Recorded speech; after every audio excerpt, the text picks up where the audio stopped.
महाराज जी कोई कोई कहते गुरु करने की जरूरत क्या है, शास्त्रों में मंत्र लिखा है, मंत्र ले लो शास्त्रों से और जपो, गुरु बनाने की जरूरत क्या है।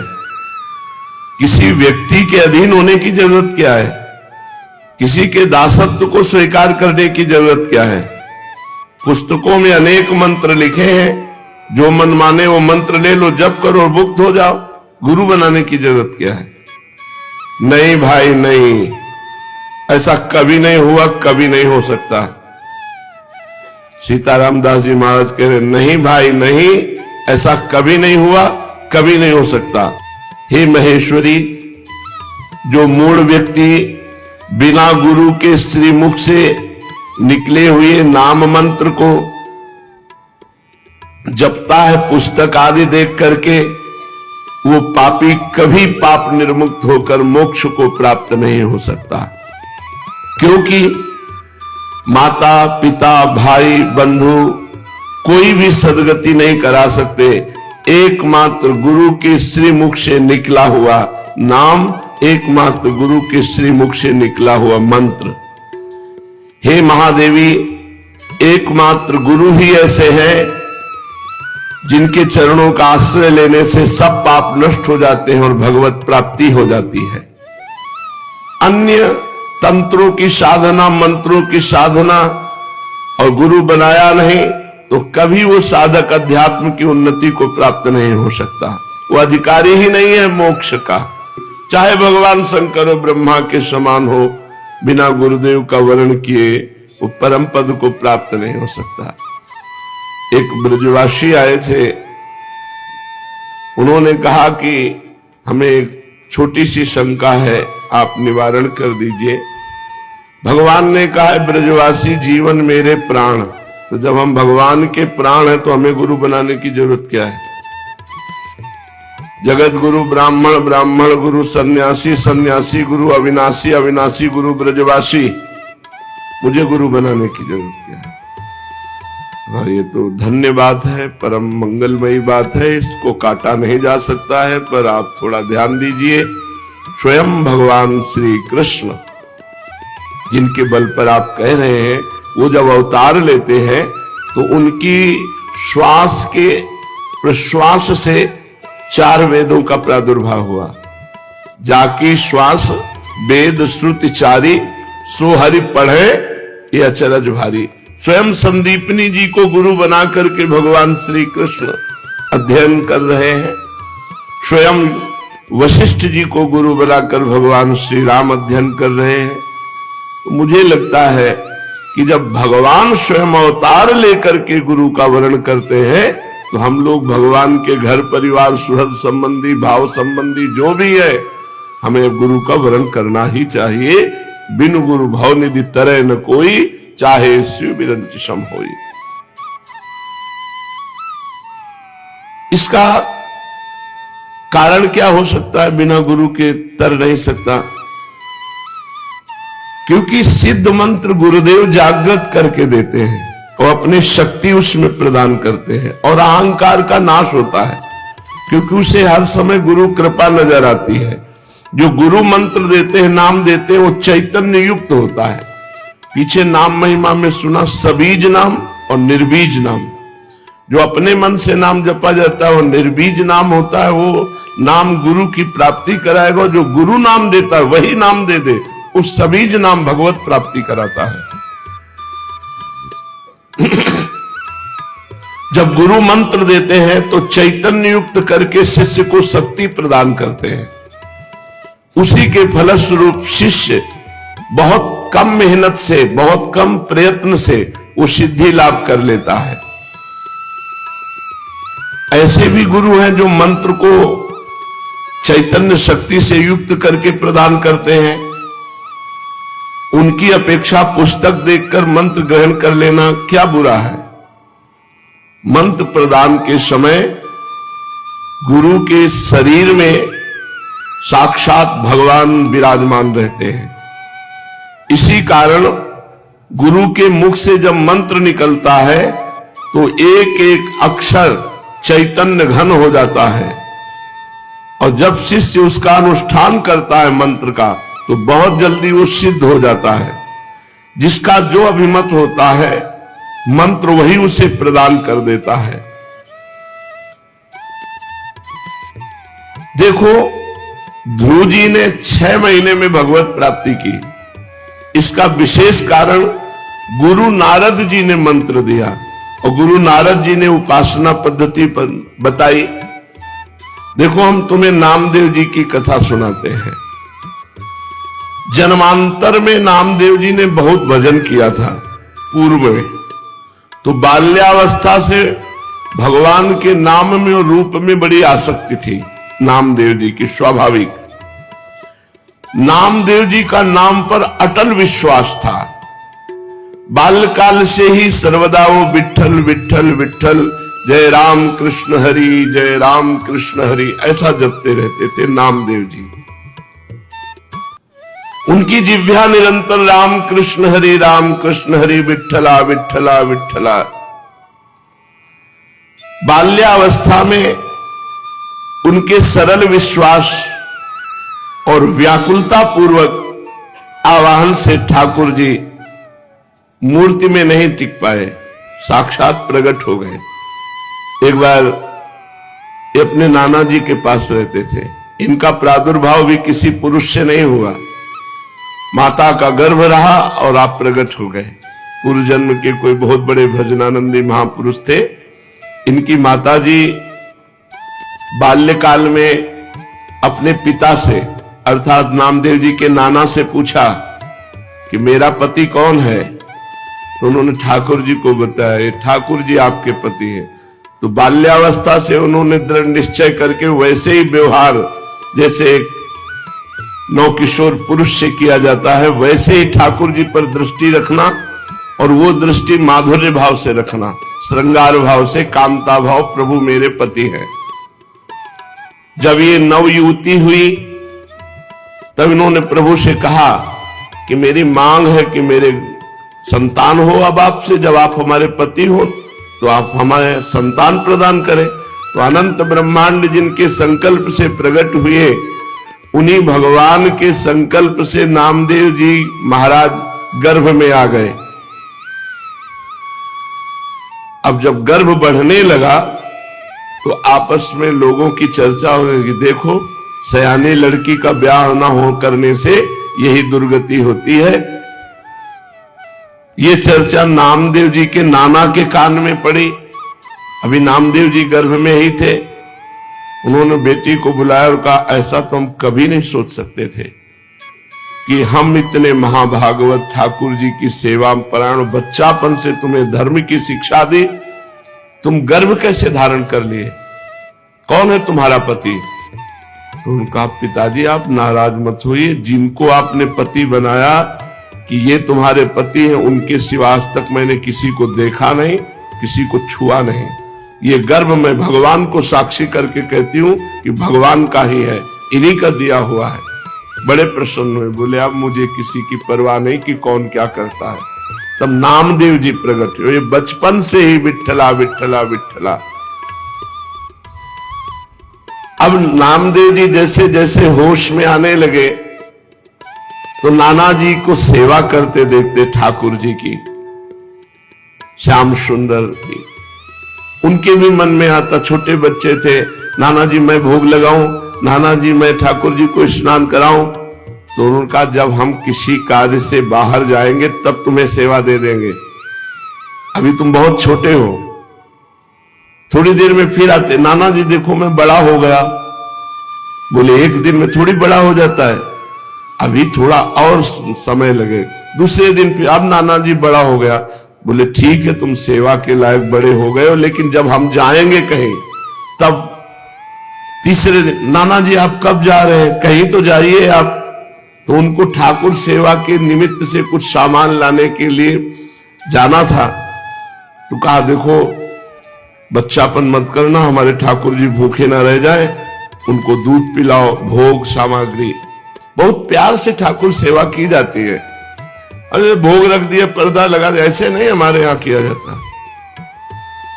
पर्दा भी लगा दिया तो पर्दा के अंदर आप बैठो, एक हाथ में पंखा हो और एक हाथ से ऐसे पवाते जा रहे हो। लाड़िले हैं, राजकुमार हैं, हमारे प्राण प्यारे हैं, अपने यहाँ ऐसे ही भोग लगाते हैं राधा पी जी को। एक लोग बैठो पद सुनाओ, दूसरा पवाओ, उनको ऐसे गान बजान के से दुलार करके पाओ। कोई भूखे थोड़ी है, तुम्हारे भाव के भूखे। 45 मिनट भोग लगता है कम से कम, ऐसे पवाया जाता है। अब नाना जी गए, बहुत नाच पड़े कि आज मुझे ठाकुर सेवा मिली है। अब नामदेव जी ने जैसे नाना जी भोग पधराते थे पधराया, और इसके बाद वो पर्दा लगा के अंदर हो जाते थे, वो तो देख नहीं पाते थे, तो पर्दा लगा के आप अंदर हुए। अब भोग सामग्री में जैसे जल फेरा के जल रखना, भोग लगाना। नाना जी ने कहा भूखे न रह जाएं, अगर ये भूखे रह गए और नाना जी से बता दिया तो कभी सेवा नहीं मिलेगी। नामदेव जी ने कहा ठाकुर जी पालो। वहां तो ठाकुर जी पा ही नहीं रहे, वो भाव से भोग लगाते थे। हम लोग सबसे बड़ी पीड़ा ये थी कि नाना जी को ठाकुर जी कह देंगे कि मैं भूखा हूं और भोग नहीं पाया तो हमें सेवा नहीं मिलेगी। नामदेव जी ने बार बार प्रार्थना की, जब नहीं पाए नामदेव जी ने कहा कि देखो अगर नहीं पाओगे छुरी ली, अपना गला काट देंगे, आपको पाना पड़ेगा, नहीं हमारी सेवा छूट जाएगी। अब वो सीधे एकदम सरल बच्चा बिल्कुल सच्चाई में उतर आए, वो भगवान प्रकट हो गए। कहा पाओ? बोले हम रोज वैसे ही पाते थे जैसे तुम पर्दा लगा दिया, वैसे भाव से पा लेते थे, तुम तो जबरदस्ती कर। बोले नहीं, पूरी थाल का पाओ।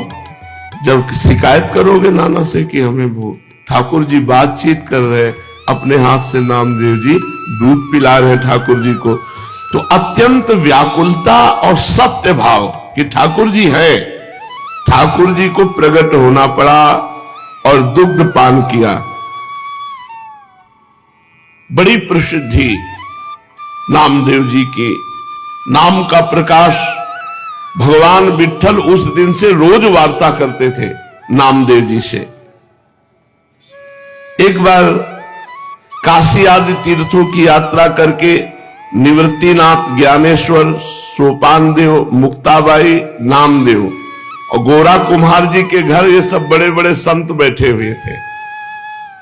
समस्त साधुजन गोरा कुम्हार भी बड़ी ऊंची के स्थिति के महात्मा थे। तो उनके यहां एक थापी पड़ी हुई थी जिससे मटकी को गोल किया जाता है। मुक्ताबाई ने ऐसे थापी उठाई और गोरा कुम्हार से कहा चाचा जी ये क्या वस्तु है? गोरा कुम्हार जी ने कहा ये थापी है। मुक्ताबाई ने कहा ये किस काम में आती है? गोरा कुम्हार ने कहा इससे मिट्टी के घड़े को ठोक ठोक करके देखा जाता है कि पक्का हो गया कि कच्चा भी है। मुक्ताबाई ने कहा अच्छा, इससे देख करके पता चलता है पीट करके कि घड़ा पक्का है या कच्चा? तो मैं देखूं घड़ा पक्का है कि कच्चा? उनका देख लो। उन्होंने समझा घड़े की बात। उन्होंने ज्ञानदेव, सोपान देव, एकनाथ जी, बड़े बड़े भक्त जो बैठे थे सब कैसे थापी मारी, कोई नहीं बोला। जब नामदेव जी के थापी मारी और उन्होंने कहा ये क्या है, ये क्या खिलवाड़ कर रहे, सर पे थापी मार। बोले चाचा ये घड़ा कच्चा है। ये बोल पड़ा ये घड़ा कच्चा है।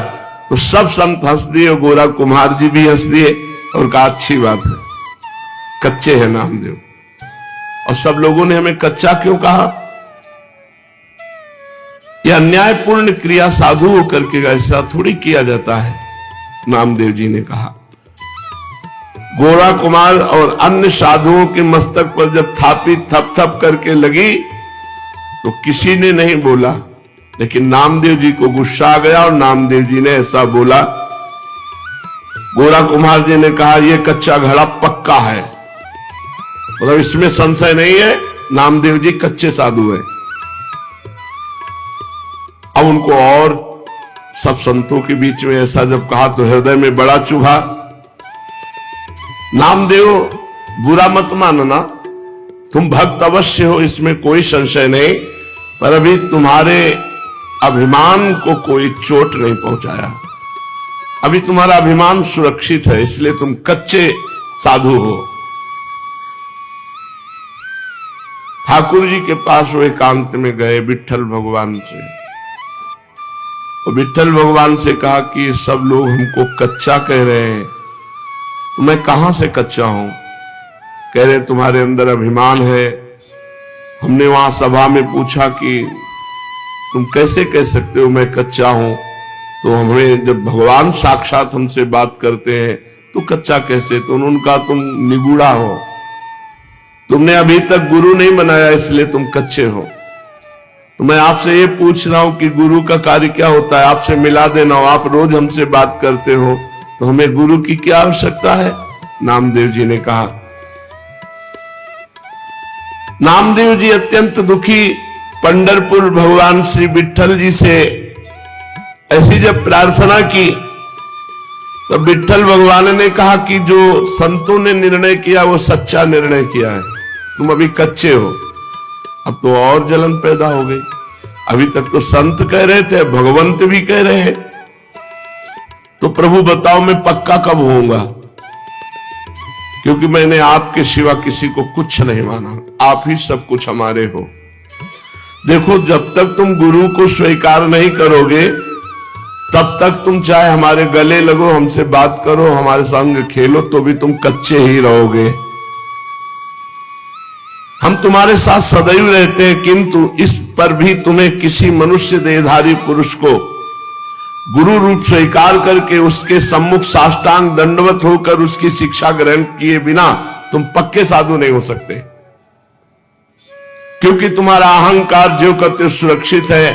जब गुरुदेव के चरणों में साष्टांग लौटोगे और उनके वचन सुनोगे, तब तुम्हारा अहंकार नष्ट होगा। अतएव तुम गुरु का वर्ण करो। तो नामदेव जी ने कहा कि प्रभु मैं कहां गुरु खोजूं, किसको गुरु बनाऊं?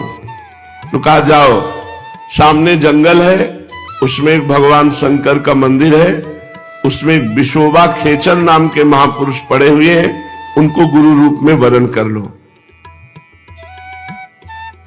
वहां गए, बड़ी विचित्र दशा देखी। वो बड़े अवधूत कोटि के महापुरुष, भगवान शंकर के पिंड पर जो चिन्ह है शिवलिंग, उस पे तो पैर रखे हुए हैं और डेहरी पे सर रखे हुए आराम से सो रहे हैं।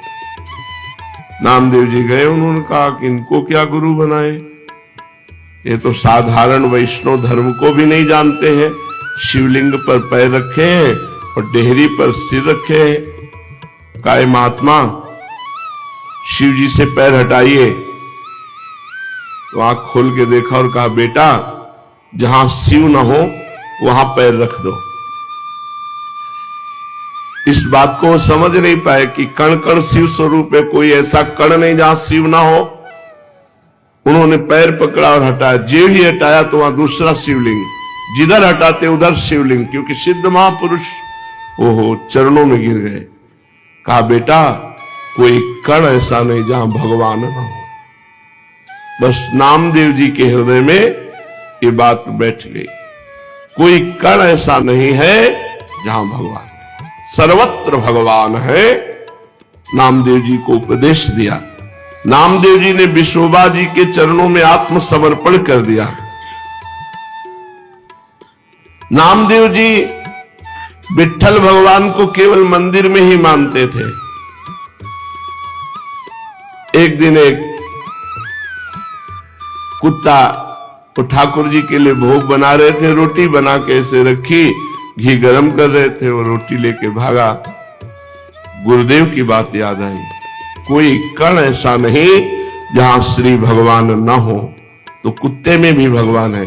कटोरा घी का लेके पीछे भागे चले जा रहे, प्रभु रूखी मत खाओ, घी चुपड़ा लो। नाथ, अब हमसे छुप नहीं सकते, गुरुदेव की कृपा हो गई, आप ही हो।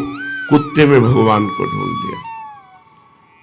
भगवान विट्ठल भगवान कुत्ते से प्रकट हो गए और कहा देखा, गुरु कृपा देखी, मैं ही मुक्ताबाई के हृदय में बैठकर तुम्हारे थाप मार रहा था, तो तुमने मुक्ताबाई में मुझे न देखकर मंदिर में आके शिकायत की, और आज गुरु कृपा हो गई तो कुत्ते में तुमने मेरे को पा लिया, कुत्ते में मेरा साक्षात्कार कर लिया। तो गुरु कृपा विशिष्ट है, केवल ग्रंथ से देखकर मंत्र पढ़ने से भगवत प्राप्ति नहीं होती, गुरु कृपा से होती। 6 महीने में भगवत प्राप्ति कर ली ध्रुव जी ने, क्योंकि नारद जी जैसे समर्थ गुरु द्वादशाक्षर मंत्र का उपदेश किया। चेतन अचेतन सब कुछ भगवत स्वरूप लिखा, भगवत स्वरूप देखा। इसलिए नित्य गुरु की आज्ञा में रहे। प्रकृति अविकृति विश्वयोनि शुभा नाना वर्णात्मिका अजा त्रिगुण सुनिलया अव्यक्ता निर्व्यापारा परार्था महदमितसु, ऐसी दिव्य माया शक्तियों का पार पाकर वो परम पद का अधिकारी होता है जो गुरुदेव के चरणों का आश्रय ले लेता है। इस प्रकार चेतन अचेतन में सर्वत्र भगवत दर्शन कराने की सामर्थ्य केवल गुरुदेव में है। केवल मंत्र जपने से नहीं होगा कि तुम किसी किताब पुस्तक ग्रंथ से मंत्र ले लो और उसी से जपो और भगवान की प्राप्ति हो जाए। हमको ऐसे गुरु की जरूरत है जो आकार रूप धारण करके हमारे सामने हमको उपदेश करे, हमको डांटे, हमको दुलार करे, जिससे हम माया मुक्त हो जाएं। शिष्यस्य तद्दिनम देवी कोटि सूर्य ग्रह समहा चंद्र ग्रहण कालम ही तद्दिनम वर वर्णिनी गुरुर दर्शन मात्रेण सर्व पापै प्रमुच्यते तत्क्षणात् चलापांगी दानम कुर्याद् विचक्षया। हे महादेवी, जिस दिन गुरु दर्शन लाभ हो जाए उस दिन शिष्य को करोड़ों सूर्य ग्रहण में दान देने का फल प्राप्त हो जाता है। हे श्रेष्ठ वर्ण वाली देवी, शिष्य के लिए वो महान चंद्र ग्रहण के समय किया हुआ दान का फल है जब गुरुदेव से संभाषण कर ले। गुरुदेव के दर्शन मात्र से करोड़ों सूर्य ग्रहण में जो दान किया जाता है वो फल प्राप्त होता है। गुरु संभाषण कर ले, गुरुदेव बात हमसे कर ले, शिष्य पाप मुक्त हो जाता है। हे चंचलांगी, विचक्षण व्यक्ति को तत्काल ही धन, शरीर बल और विविध प्रकार की सेवाओं के द्वारा गुरु को प्रसन्न कर लेना चाहिए। वही बुद्धिमान पुरुष है जो प्राण धन तन मन के द्वारा अपने गुरुदेव को प्रसन्न कर ले। गुरु सेवा गुरुर व्यानम गुरु स्तोत्रम गुरुर जपा गुरु पूजा गुरु तिग्निर गुरुर भक्तिर नृणाम यदि। हे देवी, गुरु सेवा के द्वारा गुरुदेव का ध्यान करते हुए, गुरु का स्तवन करते हुए, गुरुदेव के द्वारा दिए हुए मंत्र का जप करते हुए और गुरु पूजा करते हुए, गुरु को तृप्त करते हुए कुछ भी प्राप्त कर सकता है जीव, कुछ भी प्राप्त कर सकता है। अवश्य वो सिद्ध पुरुष हो जाता है, वो जीवन मुक्त हो जाता है जो गुरुदेव की सेवा पूजा ध्यान। ध्यान मूलम गुरु मूर्ति, पूजा मूलम गुरु पदम, मंत्र मूलम गुरु वाक्यम, मोक्ष मूलम गुरु कृपा। श्रीमद् भागवत महापुराण प्रसंग चल रहा है। भगवान दत्तात्रेय जी 24 गुरुओं से शिक्षा लेकर के हम कैसे अवधूत स्थिति में रहते हैं इसका वर्णन करते हैं। कल कबूतर की शिक्षा तक चर्चा हुई थी। आज दत्तात्रेय जी कह रहे हैं कि मैंने अजगर को गुरु बनाया। प्राणियों को जैसे बिना इच्छा के, बिना किसी प्रयत्न के रोकने पर भी दुख प्राप्त होता है। कोई दुख नहीं चाहता, कोई दुख के लिए कर्म नहीं करता, कोई दुख के लिए प्रयास नहीं करता, पर जबरदस्ती दुख भोगना पड़ता है। ऐसे ही वो कहीं भी रहे, इंद्रिय के संबंधी सुख उसे मिलेंगे जबरदस्ती। सुख के लिए प्रयत्न न करे, प्रयत्न करे भगवत प्राप्ति के लिए। इसलिए सुख और दुख का रहस्य जानने वाले बुद्धिमान पुरुष को चाहिए कि सुख प्राप्ति के लिए प्रयत्न ना करे।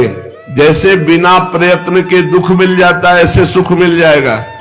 तुम तो प्रयत्न करो भगवत प्राप्ति के लिए, बिना मांगे, बिना इच्छा के अनायास जो मिल जाए, चाहे रूखा सूखा हो, चाहे बहुत मधुर हो, चाहे स्वादिष्ट हो, चाहे अधिक हो या थोड़ा हो, बुद्धिमान पुरुष को चाहिए कि अजगर के समान उसी को पाकर जीवन निर्वाह कर ले और सांसारिक प्रपंच कार्यों से उदासीन होकर निरंतर भगवत प्राप्ति का प्रयत्न करे। अजगर से शिक्षा ली। जैसे अजगर पड़ा रहता है, प्रारब्ध वसात उसके मुंह के सामने जो आ जाता है वो अंदर चला जाता है, उसी से पेट पालन होता है। अजगर करे न चाकरी, पंछी करे न काम, दास मलूका कह गए सबके दाता राम। मलूक दास जी ने स्वयं अनुभव किया। ऐसे ही कोई संत प्रवचन कर रहे थे इसी अजगर प्रवृत्ति का। उन्होंने सुना तो उनका बिना किए भगवान दे देंगे। कहा हम ना पाए तो भगवान पवा देंगे, पाना तो पड़ेगा। बोले नहीं, पवा भी देंगे। बोले इसकी परीक्षा लेंगे हम। नई अवस्था थी, तब संत नहीं हुए थे। तो गए, बहुत जंगल में एक बड़ा बरगद का पेड़ था, उसके ऊपर जाके छुप के बैठ गए। देखते हैं भगवान कैसे पवाता है। वहीं से विश्वास उनका दृढ़ हुआ। ऊपर बैठे हुए थे, इतने में राजकुमार अपने परिकर के सहित वन विहार के लिए निकला था। उसने बड़ा बट वृक्ष देखा। बोले आज यही अपने राजभोग पाते हैं। तो दोपहर का भोजन, बड़े बड़े सुंदर सोने की थाली, सुंदर जल, सब पेय पदार्थ, भोजन तैयार करके एकदम फिट। अब तो राजकुमार के पास हर व्यवस्था, और 2-4 सैनिक थे, वो ऐसे भ्रमण करने के लिए आया। इतने में घोड़ों की टाप सुनाई दी। तो देखा तो सैनिकों ने कहा कि महाराज ये तो दस्यु लोग हैं, डकैत लोग हैं, चोर लोग हैं। तो बोले अपने पास ज्यादा सैनिक नहीं, चलो भाग चलते हैं। तो वो ऐसे ही भोजन छोड़कर वो भाग गए। वो चोर लोग वहां आए, डकैत लोग। उन्होंने देखा सुंदर थाली सजी हुई भोजन की। बोले अच्छा, हमको मारने के लिए वो भोजन लगाकर गायब हो गए हैं, लेकिन उनमें कोई तो होगा जो ये देखने के लिए होगा कि हम लोग भोजन कैसे पाते हो, फिर तड़प तड़प के मरते हैं। खोजो उसको जिसने भोजन लगाया, जबरदस्ती उसको पवाओ। अब खोजने को शुरू किया तो ऊपर पेड़ में भी देखा तो ऊपर मलूक दास जी बैठे थे। बोले इनको उतारो। अब बंदूक की नोक से उनको नीचे उतारा गया। बोले पाओ। बोले नहीं, हाँ हमारे लिए जहर मिला के रखा है, अपना ना कहता है, जबरदस्ती पाओ। तो उनके आदमी हाथ से उठा के रसगुल्ला पवा रहे, अमुक अमुक चीज पर। वो कह रहे मान गए प्रभु, मान गए कि आप बिना पाए भी पवा देते हो। बोले जब पूरा ठास ठास के पवा दिया, बोले अब मरने दो इसको, यही वो छोड़ के चले। वो नाच पड़े। प्रभु बड़े विचित्र हो आप, राज भोग और वो भी अपने हाथ से हमको पवाया, धन्य है प्रभु। तभी लिखा उन्होंने, अजगर करे न चाकरी, पंछी करे न काम, दास मलूका कह गए सबके दाता राम। उसी दिन से उन्होंने संन्यास ले लिया और बहुत बड़े सिद्ध महापुरुष मलूक दास जी हुए। यदि भोजन ना मिले तो जैसे अजगर कई दिन तक भूखा रहता है, ऐसे प्रारब्ध समझ करके कोई चेष्टा ना करे, बहुत दिन तक भूखा ही पड़ा रहे। ये मैंने अजगर से शिक्षा ली।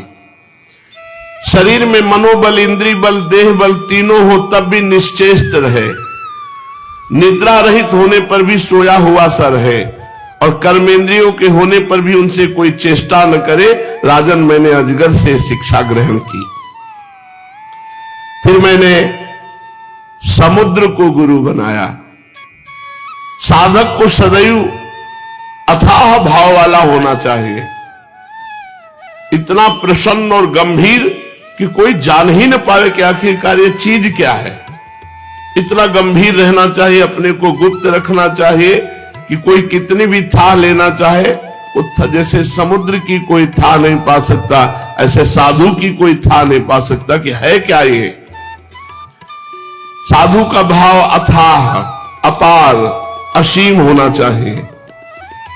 और जैसे बहुत सी नदियां समुद्र में गिरती, कभी उफान नहीं भरता समुद्र, ऐसे बहुत सा वैभव सुख सामग्री एकत्रित हो जाए, कभी उफान नहीं भरना चाहिए, अभिमान नहीं करना चाहिए। जो मूल कामिनी कंचन गहने कपड़े आदि नाशवान माइक पदार्थों में फंसा हुआ है और जिसकी संपूर्ण चित्तवृत्ति उनके उपभोग के लिए ही लालायित है, वह अपनी विवेक बुद्धि खोकर पतिंगे के समान नष्ट हो जाता है। मैंने ये पतिंगे से शिक्षा ग्रहण की कि कभी किसी रूप पर आसक्त नहीं होना चाहिए, नहीं पतिंगा जैसे लौ पर आसक्त होकर नष्ट हो जाता है, ऐसे वो किसी रूप पर आसक्त होकर नष्ट हो जाएगा। निवृत्ति परायण साधक को चाहिए, विरक्त साधक को, कि वो भौरे के समान, जैसे भौरा कई फूलों से पराग लेकर अपना काम चलाता है, ऐसे माधुकरी वृत्ति से जीवन यापन करे। भौरे से मैंने ये शिक्षा ग्रहण की कि विरक्त संत को चाहिए कि कई घरों से प्राप्त हुए अन्न के द्वारा अपना उदर पोषण करे, थोड़ा थोड़ा कई घरों से ले ले और माधुकरी वृत्ति से युक्त। अगर वो एक घर में लेगा तो जैसे भौरा कमल में आसक्त हो जाता है तो फिर उसी में बंध जाता है और नष्ट हो जाता है, ऐसे विरक्त को चाहिए किसी एक गृहस्थ से कई दिन तक बराबर भोजन न करे। उचित तो यही है कि 5 घरों का भोजन एकत्रित करके एक बार पेट भरे, एक एक रोटी ले ले, आधी आधी रोटी ले ले। जिस प्रकार भौरा विभिन्न पुष्पों से चाहे छोटे हो या बड़े उनका सार संग्रह करता है, वैसे ही बुद्धिमान पुरुष को चाहिए छोटे बड़े शास्त्रों से उनका सार निचोड़ ले। राजन, फिर मैंने मधुमक्खी को गुरु बनाया। मधुमक्खी से ये शिक्षा ग्रहण की है कि विरक्त को दूसरे दिन के लिए कोई वस्तु संग्रह नहीं करनी चाहिए। वो पात्र में या हाथ में भोजन ले ले और जितना पेट में रख पावे उतना रख ले। अगर संग्रह करेगा तो मारा जाएगा। जैसे मधुमक्खी खूब इकट्ठा करती मेहनत करके शहद, और शहद लेने वाला आता है मधुमक्खियों को भी मारता है और शहद भी ले जाता है, ऐसे यदि विरक्त होकर धन वैभव नाना प्रकार की सामग्री संग्रह करेगा तो मारा जाएगा, काल के द्वारा नष्ट कर दिया जाएगा। उसके हृदय में इन सब से राग हो जाता है, इतना बड़ा महल हमारा, इतना रुपए, इतने शिष्य, इतना वैभव, अब मरने के समय इसी राग से उसकी दुर्गति हो जाती है। फिर राजन, मैंने हाथी को गुरु बनाया। उससे यह शिक्षा ली कि विरक्त संत को काठ की बनी हुई स्त्री का भी स्पर्श नहीं करना चाहिए। यदि वो ऐसा करेगा तो हाथिनी के अंग संग से जैसे हाथी बांध दिया जाता है वैसे बंध जाएगा। हाथी पकड़ने वाले एक ऐसे हाथी, नकली हाथिनी बनाते हैं और भारी गड्ढा करके ऊपर से ऐसे लकड़ी पाट करके उसमें हाथिनी खड़ा कर देते हैं। और जंगल में कामाशक्त हाथी जब हाथिनी को देखता है, उसके नजदीक आता है तो वहां पोला होता है, गड्ढे में गिर जाता है, उसे जंजीरों से बांध करके अपने अधीन कर लेते हैं। तो जैसे हाथिनी के अंग संग की लालसा से हाथी बंध जाता है, वैसे ही विरक्त यदि स्त्री का स्पर्श करेगा तो वो उसकी आसक्ति में बंध जाएगा। विवेकी पुरुष को चाहिए, जो निवृत्ति परायण है, वो स्त्री को कभी भी भोग रूप से स्वीकार न करे, क्योंकि यह उनकी मूर्तिमती मृत्यु है। यदि वो स्वीकार करेगा तो हाथियों से हाथी की तरह अधिक बलवान अन्य पुरुषों के द्वारा मारा जाएगा। फिर मैंने मधुहारी को गुरु बनाया। शहद निकालने वाले पुरुष को। संसार के लोभी पुरुष बड़ी कठिनाई से धन का संचय करते हैं, किंतु वह संचित धन न किसी को दान करते हैं, न स्वयं उसका उपभोग ही करते हैं। बस जैसे मधु निकालने वाला मधुमक्खियों द्वारा संचित शहद को निकाल ले जाता है, वैसे उनके संचित धन को भी उसकी टो रखने वाला कोई दूसरा पुरुष ही भोगता है। इसलिए विरक्त को संग्रह करके अपने जीवन में अपने जीवन को नष्ट नहीं करना चाहिए। कुछ नहीं, एक पाई अपने पास नहीं होनी चाहिए। तुम देखते हो ना कि मधुहारी मधुमक्खियों का जोड़ा हुआ शहद मधुमक्खियों के खाने के पहले ही साफ कर जाता है। इसलिए हमने मधुमक्खी का शहद निकालने वाले से शिक्षा ली कि सन्यासी को कुछ भी, विरक्त को कुछ भी संग्रह परिग्रह नहीं रखना चाहिए। मैंने हरिन से सीखा कि वनवासी सन्यासी को कभी विषय संबंधी फिल्मी गाने नहीं सुनने चाहिए, विषय संबंधी गीत नहीं सुनने चाहिए, विषय संबंधी नृत्य आदि नहीं देखना चाहिए। हरिन से मैंने ये सीखा कि जैसे बहेलिया वीणा की तान छोड़ता है, उस वीणा नाद से प्रभावित होकर सब हिरन नजदीक आ जाते हैं, बहेलिया बाण मार करके हिरणों को घायल करके अपने अधीन कर लेता है। इस बात की शिक्षा ली कि निवृत्ति परायण संत को फिल्मी गाने नहीं सुनने चाहिए, ऐसे गानों के वीडियो नहीं देखने चाहिए जिनमें माताएं बहनें नृत्य कर रही हैं, ऐसी बातें नहीं, क्योंकि उनके हाव भाव को देखकर हमारे भाव बिगड़ सकते हैं।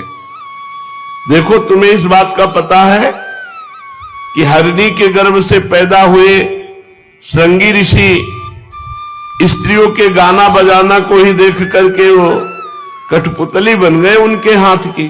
पीछे प्रसंग सुना चुके हैं इस श्रृंग ऋषि का। ये मैंने हिरन से शिक्षा ली कि विरक्त साधक को विषयी गाने नहीं सुनने चाहिए। फिर मैंने मछली को गुरु बनाया। मछली से सीखा कि जैसे मछली कांटे में लगे हुए मांस के टुकड़े के लोभ से अपने प्राण गंवा देती है, वैसे ही ये भोग जो है ये दुर्बुद्धि मनुष्य को मत कर व्याकुल कर देते हैं, जिह्वा के वश में हो जाते हो, मारा जाता है। यहां भगवान दत्तात्रेय जी कह रहे हैं कि मैंने इन गुरुओं से शिक्षा ली है, जैसे हाथी हाथनी के संग से बंद करके मारा जाता है। बहुत समझ, और ये कोई चतुराई न सोचे कि मैं बच जाऊंगा, ऐसा फिसलन है कि उसमें फिसल ही जाएगा। नारी नयन सर जा ही न लागा। बहुत विचित्र भगवान की माया है। मछली से मैंने सीख ली कि मछली को कांटा नहीं दिखाई देता, उसे मांस का टुकड़ा दिखाई देता, चारा दिखाई देता। जे ही चारा निगलती वो कांटा फंस जाता है, वो अपने प्राण गंवा देती है जिह्वा के वश में। इसलिए विवेकी पुरुष को चाहिए इंद्रियाणि जयंत्याशु निराहारा मनीषिणः वर्जयित्वा तु रसनम तन्निरन्नस्य वर्धते। ज्यादा रसीला अन्न न खाए, स्वादिष्ट अन्न न पावे, ज्यादा मेवा मिष्ठानों खीर और हलवा पूरी रसगुल्ला नहीं तो फिर भजन नहीं होगा और संसार का चिंतन होगा। रसेंद्री के वश से ही साधु मारा जाता है, साधक मारा जाता है। कह रहे जैसे मछली को केवल चारा दिखाई देता है, उसमें कांटा नहीं दिखाई देता, ऐसे साधु यदि अच्छे अच्छे हलवा पूरी पाएगा ना तो जिस कामना से पवाया जा रहा है वही कामना से युक्त हो जाएगा। विवेकी पुरुष भोजन बंद करके दूसरी इंद्रियों पर तो बहुत शीघ्र विजय प्राप्त कर लेता है, परंतु रसेंद्री पर नहीं। रसेंद्री से अगर विजय प्राप्त हो जाए तो 10 इंद्रियों का विजेता हो गया। एक इंद्री 9 इंद्रियों पर विजय प्राप्त कर ले रसेंद्री पे नहीं तो जितेंद्री नहीं माना जाएगा, और एक इंद्री रसेंद्री पर विजय प्राप्त कर ले तो जितेंद्री माना जाएगा। हे नृप नंदन, प्राचीन काल की बात है, मैंने एक वैश्या को गुरु बनाया, पिंगला वैश्या को। विदेह नगरी मिथिला में एक वैश्या रहती थी, उसका नाम था पिंगला। मैंने उसको गुरु बनाकर जो शिक्षा ग्रहण की, तुम सावधान होकर सुनो। वो स्वेच्छाचारिणी तो थी ही, स्वेच्छाचारिणी मतलब रोज नए नए पुरुषों से व्यभिचार करना, और रूपवती भी थी, और मिथिला नगरी में रहती थी, ज्ञानियों की नगरी में। एक दिन रात्रि के समय वो सज धज करके अपने घर के बाहर बैठ गई, और जिस पुरुष को देखती वो यही सोचती है मेरे पास ही आ रहा है, धन देगा और मेरा उपभोग करेगा। हे राजन, वैश्या को पुरुष की नहीं कामना थी, धन की कामना थी। आएगा, धन देगा और मेरा उपभोग करेगा। अब इतनी कामना दृढ़ हो गई कि जो पुरुष आता उसको वो सोच लेती ये मेरे पास ही आ रहा, फिर वो निकल जाता। भगवान की ऐसी लीला कि रात्रि के 12 बज गए, एक भी पुरुष उसके पास नहीं, और निकलते वहां से जो निकलता उसी के प्रति कामना हो जाती। वो संकेत जीवनी वैश्या ये सोचती कि अब की बार कोई आएगा, अब की बार कोई आएगा, हृदय जलने लगा। उसके चित्त की ये दुराशा इतनी बढ़ गई कि दरवाजे पर खड़ी होकर के बस उसी रास्ते को देखती रही। और उसने एक गीत गाया, वो मैं तुम्हें सुनाता हूं। राजन, मनुष्य आशा की फांसी पर लटक रहा है। इसको तलवार की तरह काटने वाली यदि कोई वस्तु है तो केवल वैराग्य है। प्रिय राजन, जिसे वैराग्य नहीं हुआ, जो इन बखेड़ों से उबा नहीं, वह शरीर और इसके बंधन से उसी प्रकार मुक्त होना नहीं चाहता जैसे अज्ञानी पुरुष ममता छोड़ने की इच्छा भी नहीं कर सकता।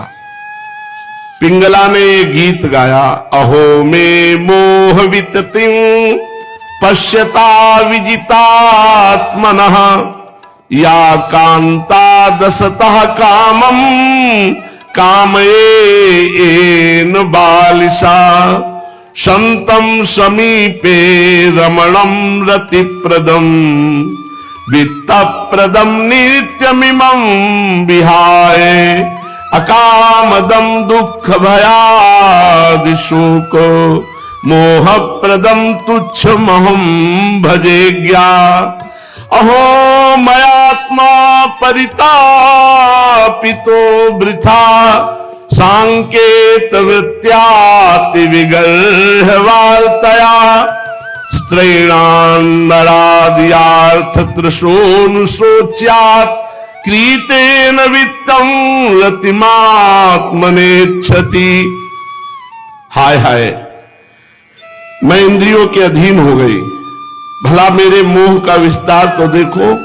मैं इन दुष्ट पुरुषों से जिनका कोई अस्तित्व ही नहीं है, इनसे लालसा करती हूं विषय सुख की। कितने दुख की बात है, सचमुच मैं मूर्ख हूं। देखो तो सही, मेरे निकट से निकट हृदय में मेरे सच्चे स्वामी भगवान श्री हरि विराजमान है। वे भगवान वास्तविक प्रेम सुख और परमार्थ का सच्चा धन भी देने वाले हैं। अरे जगत के पुरुष अनित्य हैं, वे भगवान नित्य हैं। हाय हाय, मैंने तो भगवान को छोड़ दिया और तुच्छ मनुष्यों का सेवन किया जो मेरी आज तक एक भी कामना पूरी नहीं कर सके, उल्टे दुख भय आदि व्याधि शोक और मोह ही देते हैं। ये मेरी मूर्खता की हद है कि मैंने भगवान का सेवन न करके मनुष्यों का सेवन किया। बड़े खेद की बात है कि मैंने अत्यंत निंदनीय आजीविका वैश्यावृत्ति का आश्रय लिया और व्यर्थ में अपने शरीर और मन को क्लेश दिया, पीड़ा पहुंचाई।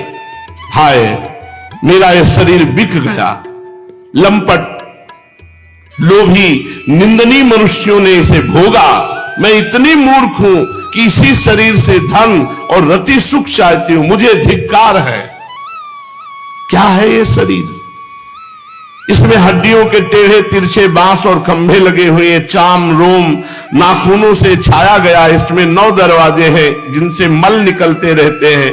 इसमें संचित संपत्ति के नाम पर केवल मल और मूत्र है। मेरे अतिरिक्त ऐसी कौन स्त्री है जो इस स्थूल शरीर को अपना प्रिय समझकर सेवन करेगी? यूं तो ये विदेहों की जीवन मुक्तों की नगरी है, परंतु इसमें मैं ही सबसे मूर्ख और दुष्ट हूं, क्योंकि अकेली मैं ही तो आत्मदानी अविनाशी एवं परम प्रीतम परमात्मा को छोड़कर दूसरे पुरुषों की अभिलाषा करती हूं। मेरे हृदय में विराजमान प्रभु समस्त प्राणियों के हितैषी सुहृद प्रीतम स्वामी और मेरी आत्मा है। अब मैं अपने आप को देकर भगवान को खरीद लूंगी और इनके साथ वैसे ही विहार करूंगी जैसे लक्ष्मी जी करती है।